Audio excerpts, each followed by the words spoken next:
Bien, entonces esto de acá es la tercera ley de Newton. Parece un poco técnica, tal vez eh, un poco más abstracta que las anteriores, pero en realidad creo que es un poco intuitivo también. O sea, eh, a mí me gusta, por ejemplo, cómo Paul Hewitt en su libro explica la tercera ley de Newton, ¿no? Paul Hewitt resume la tercera ley de Newton como no puedes tocar sin ser tocado. A mí me parece un buen resumen de lo que significa la tercera ley de Newton, ¿no? Para toda acción hay una reacción, no puedes tocar sin ser tocado. Todas las fuerzas aparecen en pares, ¿no? Pero eso sí, es importante, chicos, las fuerzas aparecen en pares, pero en medios distintos, ¿ok? Si se dan cuenta, F de B sobre A, F de A sobre B, que son la pareja acción y reacción, aparecen sobre medios distintos, aparecen sobre cuerpos distintos. Nunca, y así se los digo, nunca ustedes van a ver que la acción y la reacción sean aplicadas al mismo cuerpo. Eso no sucede. Tal vez matemáticamente tú las operes, porque por ejemplo en un sistema eso va a ser posible, pero físicamente hablando la acción y la reacción no se aplican sobre el mismo cuerpo, se aplican sobre cuerpos distintos. Si está claro eso, entonces vamos a continuar un poco, ¿no? Un ejemplo de acción y reacción, por ejemplo, es cuando una persona camina a lo largo de un bote, ¿no? Nuevamente, eso de acción y reacción es completamente arbitrario, ¿no?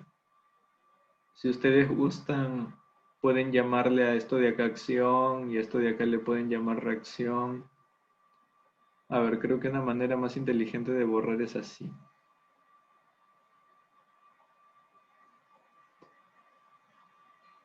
Mm, si ustedes gustan, a esto le pueden llamar acción y a esto le pueden llamar reacción. Claro, ustedes pueden entender que una primera acción, ¿no? Es la fuerza que ejerce la persona sobre el bote y la reacción inmediata, ¿no? Es que el bote ejerce una fuerza sobre la persona y esa es la causa por la cual la persona camina, ¿no? Esa es la causa del cambio del estado de movimiento de la persona y por eso puede caminar. Sin embargo, al mismo tiempo, debido a la acción de la persona, el bote se mueve en sentido contrario. Bien. Otro ejemplo, ¿no? El movimiento de un cohete también es un buen ejemplo.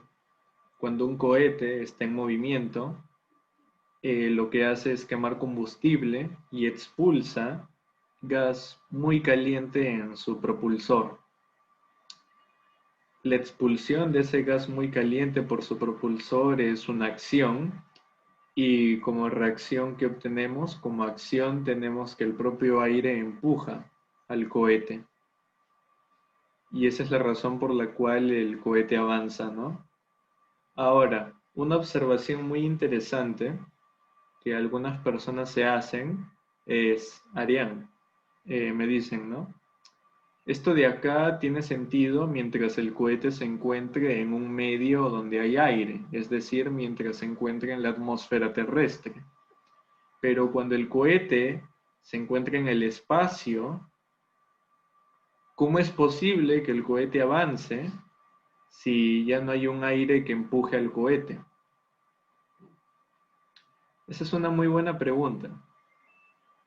Es una muy buena pregunta, ¿no? Cuando nos encontramos en la atmósfera terrestre, este modelo tiene sentido porque hay un aire que empuja el cohete, pero cuando nos encontramos en el espacio, el cohete sigue expulsando partículas por la parte trasera y el cohete sigue avanzando, pero ya no hay nada que lo empuja, ya no hay materia que esté empujando el cohete.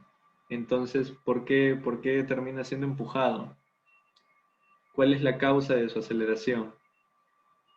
La explicación a eso de ahí tiene que ver con la conservación del momentum. Y la conservación del momentum es algo que vamos a estudiar más adelante en el capítulo de sistema de partículas. Pero sí, esa sería la explicación por la cual el cohete se sigue moviendo, a pesar de que en el espacio exterior ya no hay un aire que lo empuje.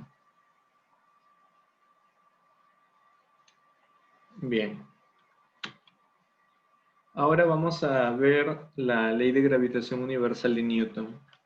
La ley de gravitación universal de Newton es importante, chicos, porque es el primer intento que tuvimos los seres humanos por entender lo que es la gravedad, por entender lo que intuitivamente todos imaginamos es esa cosa que nos jala hacia la Tierra y cuando saltamos no nos permite ir más arriba.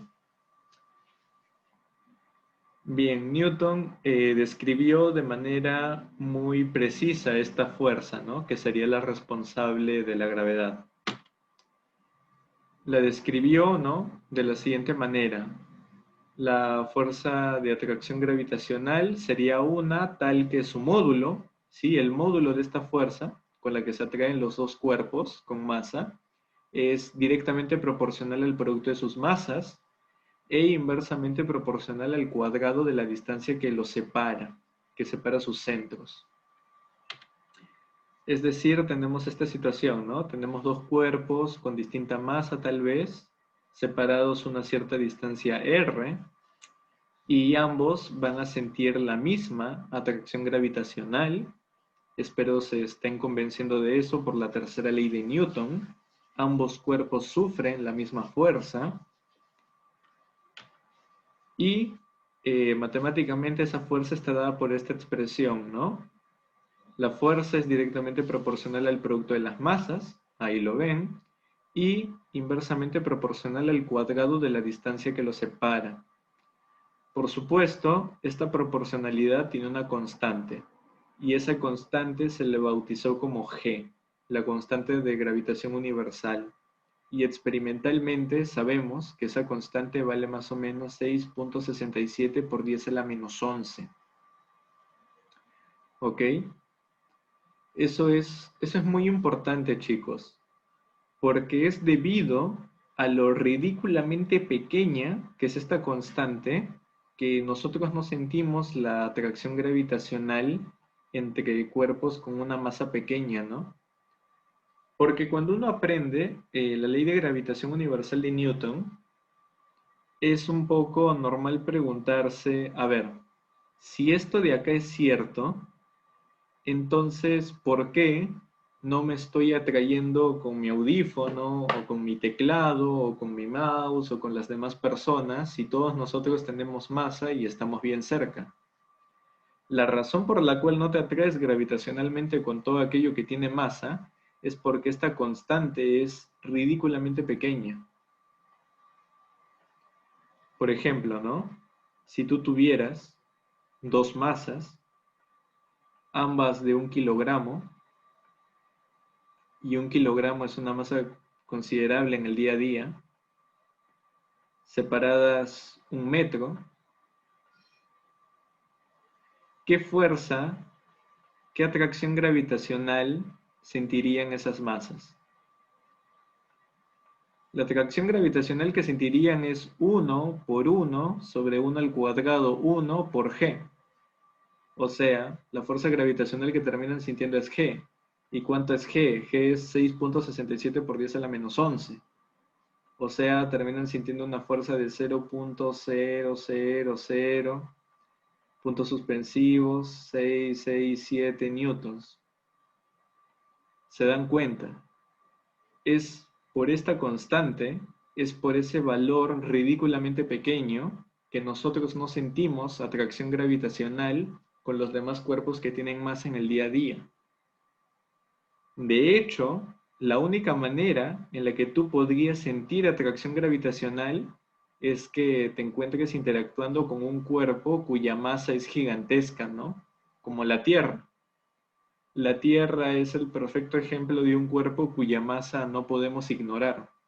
Su masa es tan grande que de alguna manera logra vencer a esta constante muy, muy pequeña y sentimos una fuerza considerable, ¿no? Que nos jala a su centro. ¿Se ha entendido esto de acá, chicos? ¿Se ha entendido esto primero? ¿Qué es esto? ¿Por qué la atracción gravitacional en el día a día no se siente? ¿Tiene sentido para ustedes esto que les he dicho?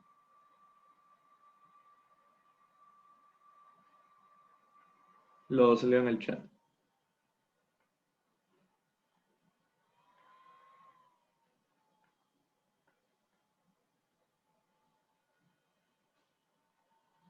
Ok, algunos me dicen que sí. Si no hay alguna duda, entonces voy a seguir avanzando.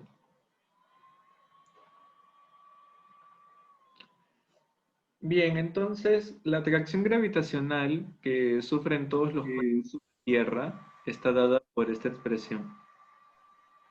A ver, creo que tenemos a alguien que está hablando. Te agradecería que si tienes consultas las hagas vía chat. Si fue un accidente, no te preocupes. A todo el mundo le pasa, lo entiendo. A veces a mí también, por accidente, hago algunos gestos que no quiero con la computadora. Bien, cualquier cosa, chicos, por favor, siéntense libres de escribirme vía chat en cualquier momento de la clase, ¿ok? Bueno, entonces, como les estaba diciendo, la ley de gravitación universal de Newton nos dice de manera exacta y precisa con cuánta intensidad van a ser jalados los cuerpos hacia la Tierra, ¿no? Si reemplazamos esta M1 con la masa de la Tierra, lo único que tenemos que colocar acá es la masa de cualquier cuerpo, la distancia a la cual se separa la Tierra y ya está. Sabremos con cuánta intensidad la Tierra jala ese cuerpo. Ahora, el asunto es este, ¿no? El asunto es que cuando la Tierra interactúa con otro cuerpo, como esta situación de acá, ¿no? Nosotros sabemos que la Tierra tiene un determinado radio, que es el radio terrestre, está cuantificado por si no lo sabían, y podemos tener un cuerpo que se encuentre a cierta altura h. El tema es el siguiente, chicos. El tema es que comúnmente, ¿sí? Comúnmente, nosotros vamos a estudiar situaciones físicas reales en donde los cuerpos se van a encontrar a una altura de la Tierra, definitivamente, ¿sí? Se van a encontrar a una altura respecto a la Tierra, pero esa altura, comparada con el radio de la Tierra, va a ser despreciable. Va a ser despreciable y va a sentir una fuerza casi como si el cuerpo se encontrase en la superficie de la Tierra. Eso es algo de lo cual voy a tratar de convencerlos ahora. Porque a partir de esta ley de gravitación universal, uno puede deducir fácilmente que mientras más separados se encuentren dos cuerpos, menor va a ser la intensidad de la fuerza. Entonces uno puede pensar allá. Entonces, si yo me alejo de la superficie terrestre, voy a sentir menos fuerza de atracción gravitacional. Sí, eso es correcto. Vas a sentir menos fuerza de atracción gravitacional, pero no creas que porque te fuiste al séptimo piso de tu edificio, tu peso ha variado considerablemente. De hecho, ese no es el caso. De hecho, para que tu peso varíe significativamente, tendrías que irte muy, muy, muy arriba. Y cuando digo muy, muy, muy arriba, me refiero al triple de la distancia a la cual vuelan los aviones comerciales. Es una distancia gigantesca para que notes apenas que tu peso ha variado. Entonces, lo que voy a hacer ahora es, de una manera un poco más intuitiva, tratar de convencerlos de que si los cuerpos se encuentran a una distancia pequeña comparado con el radio terrestre, entonces la fuerza que sienten va a ser casi como la que sienten si se estuvieran posicionados sobre la superficie terrestre, ¿ok? Y eso vamos a hacer. Entonces yo estoy interesado en conocer la fuerza que siente ese cuerpo, ¿no? Debido a la atracción gravitacional de la Tierra. Esa fuerza, por la segunda ley de Newton, yo sé que va a ser igual a esto, ¿ok? Espero que todos estén convencidos de esto, ¿no?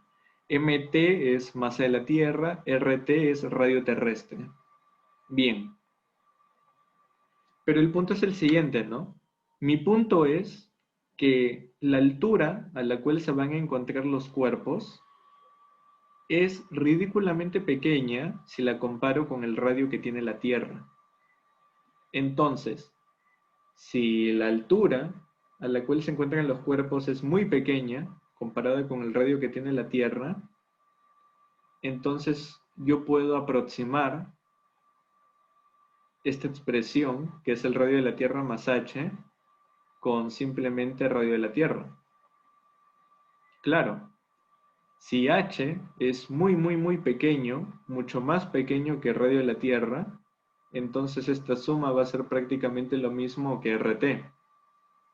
Es como que ustedes sumen 170 más 0.0002.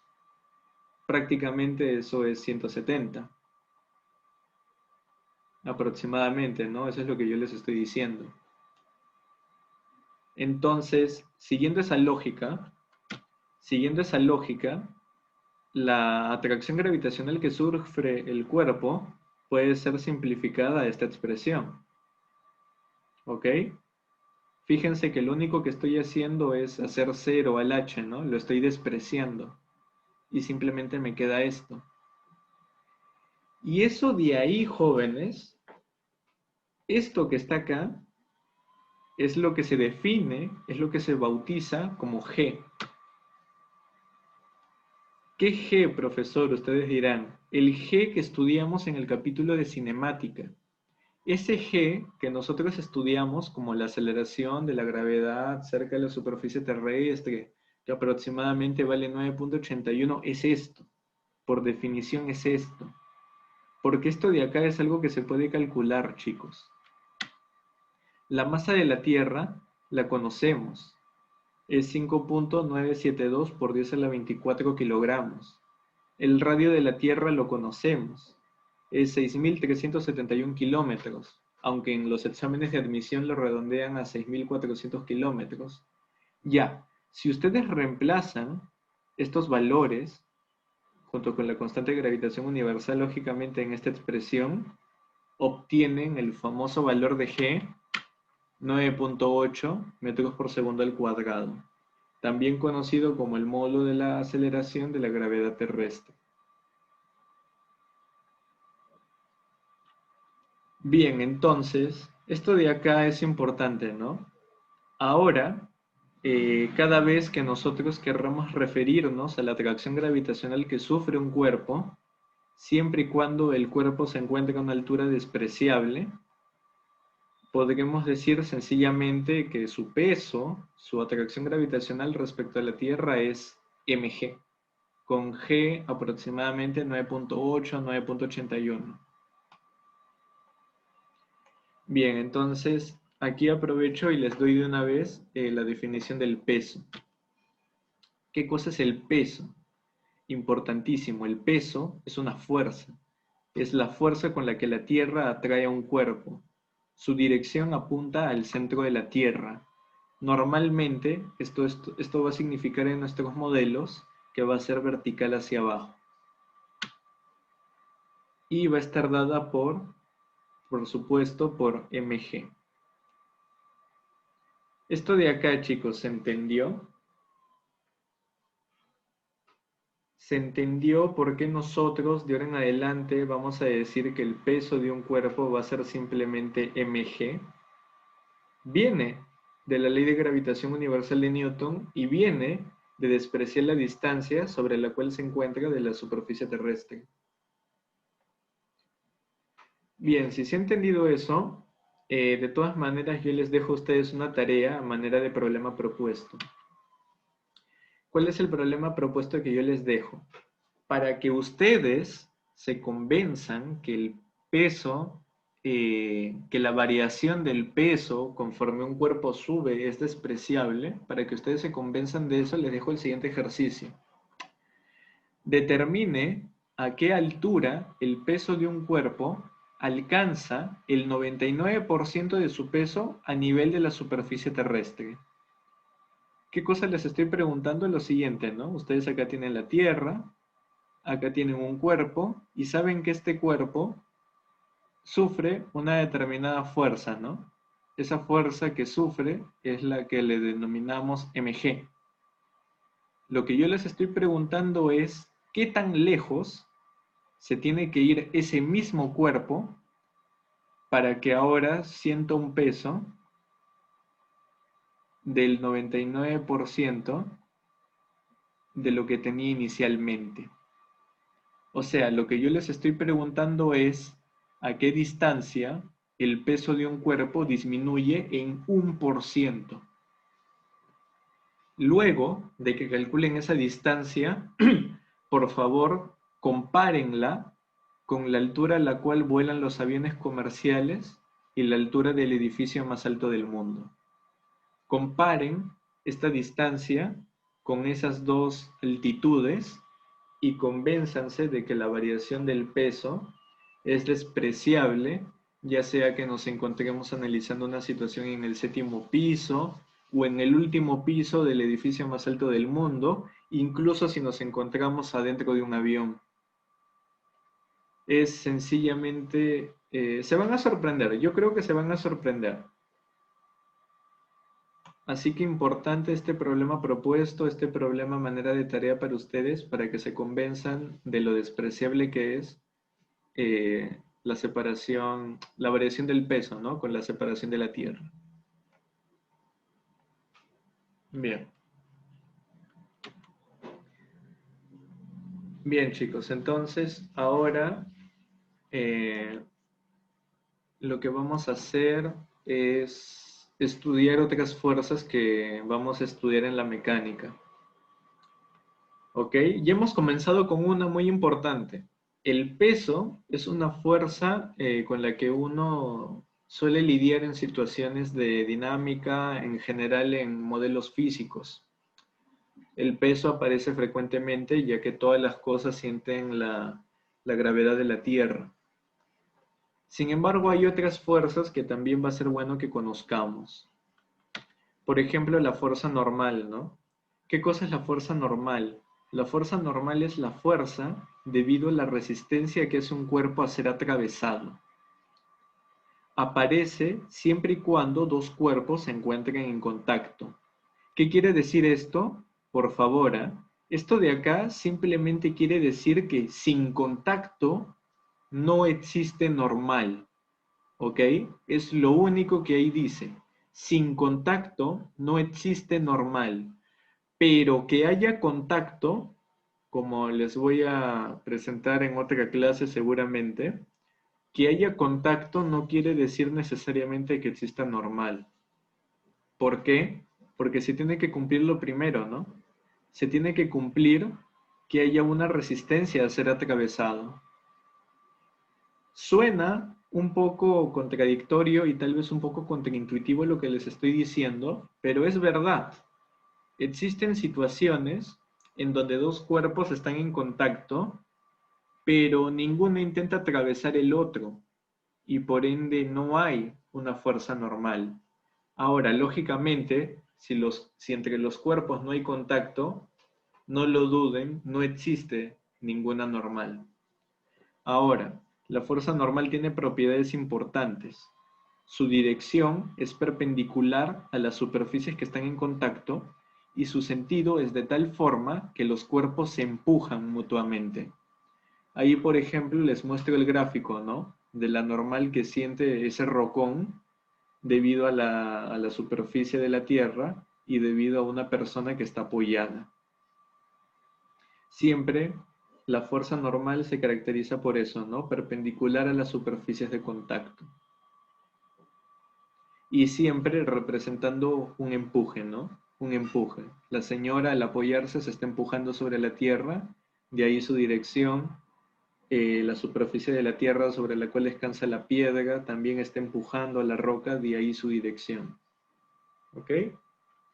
Otra fuerza que va a ser importante es la tensión, chicos. La tensión es una fuerza debido al estiramiento de una cuerda o un cable. Y eso de ahí es algo importante, chicos. Si una cuerda, un cable o lo que fuese no está estirado, no está tensado, no existe tensión.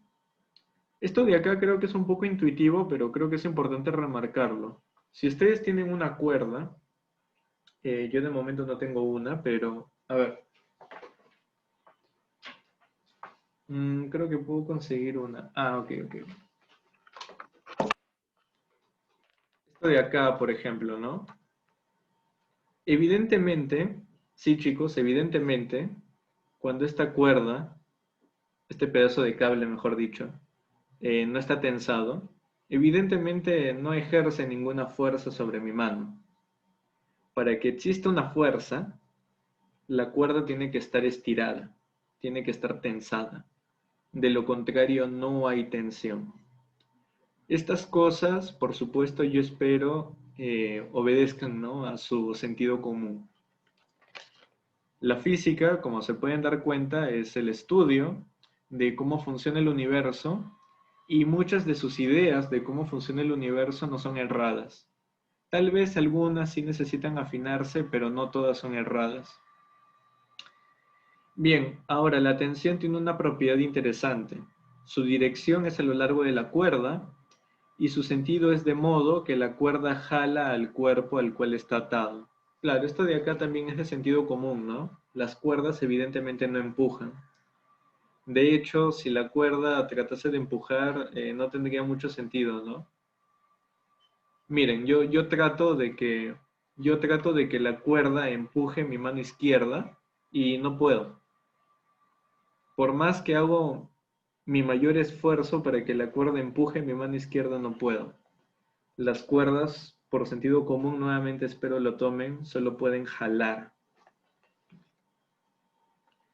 Bien, entonces, estas dos cuestiones están claras, estas dos primeras fuerzas de la mecánica están claras, chicos. ¿Se ha entendido lo que es la fuerza normal y la tensión?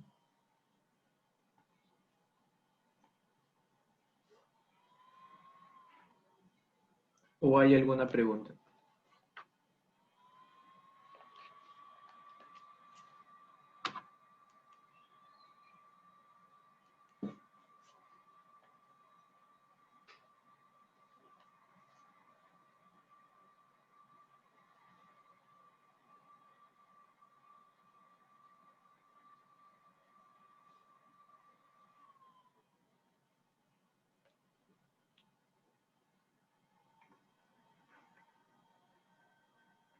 ¿Para todo el mundo está claro?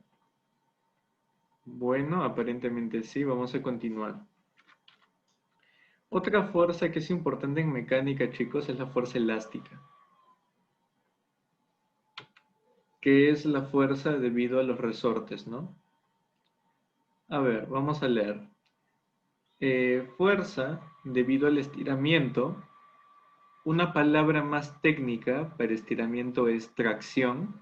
Es un término que manejan sobre todo los ingenieros. Les aconsejo que lo sepan. Fuerza debido al estiramiento, tracción o compresión de un resorte.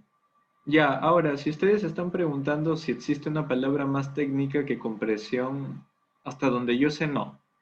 Hasta donde yo sé, los ingenieros también dicen compresión. Bien, entonces, fuerza elástica, fuerza debido al estiramiento, tracción o compresión de un resorte. Su dirección es a lo largo del resorte y su sentido es de modo tal que el resorte siempre intenta volver a su longitud original. Eso de ahí es importante que ustedes siempre lo tomen presente. La fuerza siempre actúa de modo tal sobre el cuerpo, de manera que el resorte intenta volver a su longitud original. El módulo de la fuerza está dado por la ley de Hooke. Es directamente proporcional a la deformación que presenta el resorte. Es decir, mientras más deformes el resorte, con más intensidad el resorte te jala o te empuja dependiendo de cómo lo has deformado, ¿no? Por ejemplo, acá nosotros vemos que cuando no hay deformación, cuando el resorte se encuentra en su longitud natural, la fuerza elástica es cero, ¿no? El resorte ni te empuja ni te jala porque ya se encuentra en su longitud original. Pero cuando tú jalas el resorte, un delta de L, el resorte ya ejerce, ya aplica una fuerza sobre ti, ¿no? Y esa fuerza, como lo han leído en la definición, actúa de tal manera que el resorte intenta volver a su longitud original. Y si por el contrario tú empujas al resorte, lo comprimes, el resorte va a actuar de modo tal que intenta volver a su longitud original. Así que esas propiedades son importantísimas. Ahora, ¿cómo calculo esa fuerza? Eso está dado por la ley de Hooke. La ley de Hooke te dice que la fuerza elástica que aplica un resorte es directamente proporcional a la deformación. Y esa constante de proporcionalidad tiene un nombre, ¿ok? Se maneja mucho y por eso se le ha bautizado. A esa constante se le conoce como constante de elasticidad. Y de momento no está del todo claro, pero es importante que ustedes sepan, chicos, que esa constante depende del material y depende de la geometría del resorte. ¿Ok? Porque hay muchas personas que creen que la fuerza elástica solamente depende del material del resorte. Y eso no es cierto. También depende de la geometría del resorte. Y por geometría del resorte me refiero a su diámetro y su largo, ¿no? Cuando hablo de la geometría del resorte, me refiero a este diámetro y me refiero al largo del resorte. Profesor, ¿esos parámetros importan para la constante de elasticidad? Sí, esos parámetros importan para la constante de elasticidad, incluso si se trata del mismo resorte. Un resorte que tiene un diámetro más pequeño y es más corto, va a tener una distinta constante de elasticidad que este resorte de acá, que es más grueso y más largo. Entonces, de manera conceptual, es importante que ustedes estén al tanto de eso. La constante de elasticidad depende del material y depende de la geometría. Pero no solo eso. También quiero que tomen conciencia de la terminología, porque acá, para bien o para mal, las palabras son los términos son muy estrictos. Aunque no me guste, es verdad. A esta constante, por favor, siempre llámenla constante de elasticidad. No se pongan creativos y, por ejemplo, le pongan módulo de elasticidad, porque módulo de elasticidad es otra cosa. Módulo de elasticidad es el módulo de Young, que es una constante con la cual se mide la resistencia de los materiales frente a los esfuerzos. Así que, sí, esta parte de acá es un poco pesada, porque las palabras son muy exactas, son muy precisas, pero es cuestión de acostumbrarse. Por favor, no me cambien el nombre. Constante de elasticidad. No se pongan creativos y no le pongan módulo de elasticidad, por ejemplo, porque módulo de elasticidad es otra cosa. Módulo de elasticidad es módulo de Young y eso de ahí es algo que van a aprender en la universidad cuando comiencen cuando comiencen a estudiar cómo los materiales se deforman. También en la universidad va a quedar más claro porque esta constante depende de la geometría. En la universidad también queda más claro eso, justamente cuando se dedican a estudiar de qué depende que un material se deforme. Bueno, para que se hagan una idea de un resorte, ¿no? Porque esto de acá simplemente es un diagrama, pero lógicamente en la vida real, cuando hablo de resortes, me refiero a estas cosas, ¿no? Solo que a nivel de dibujito, ¿no? Nosotros los representamos de esa manera. Bien, existe otra fuerza más en la mecánica que es importante, que es el rozamiento o fricción, pero esa fuerza la vamos a estudiar mucho más adelante. Mucho más adelante vamos a estudiar esto. Yo creo que con esto ya tenemos suficiente para comenzar a estudiar otras cosas. Bien, entonces ahora vamos a hablar del diagrama de cuerpo libre. El diagrama de cuerpo libre, chicos, no es nada del otro mundo, ¿ah?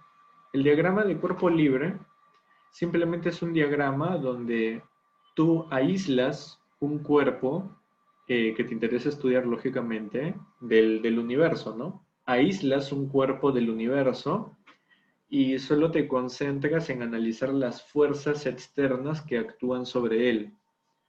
¿Por qué eso de ahí? Bueno, es bastante natural luego de todo lo que hemos hecho, ¿no? Si nosotros sabemos cuáles son todas las fuerzas que actúan sobre un cuerpo, podemos, por ejemplo, sumarlas vectorialmente para hallar la resultante y aplicando la segunda ley de Newton conoceremos su aceleración y por cinemática sabemos que conociendo su aceleración y su posición y velocidad inicial estamos en la capacidad de decir para todo instante de tiempo dónde se va a encontrar ese cuerpo. Entonces, tomen el diagrama de cuerpo libre como una herramienta de análisis. Ese es un poco mi punto. Y no como algo extraño, sino como eso, una herramienta de análisis. Por supuesto, una definición no está mal, ¿no?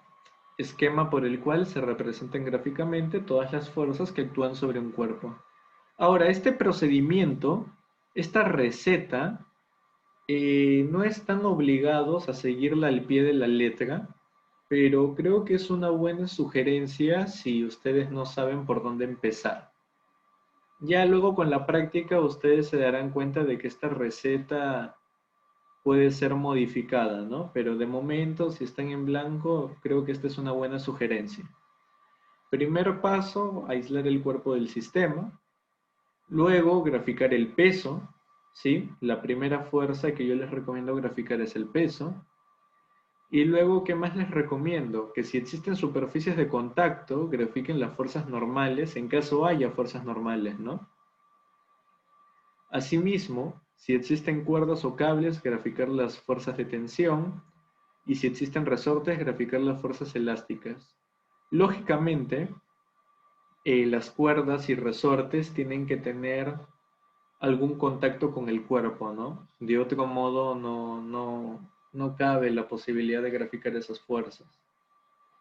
Y por último, ¿no? Por último, graficar cualquier otra fuerza adicional que se aplique, como por ejemplo la fuerza que puede aplicar una persona, o la fuerza que puede aplicar otro cuerpo, o tal vez una fuerza que tenga otra naturaleza, en fin. Bien, una nota que es importante, chicos, es que no se puede hacer el DCL sobre el gráfico del sistema ni descomponer las fuerzas. Voy a explicarles esto en la siguiente sesión porque se nos acaba el tiempo, ¿ok?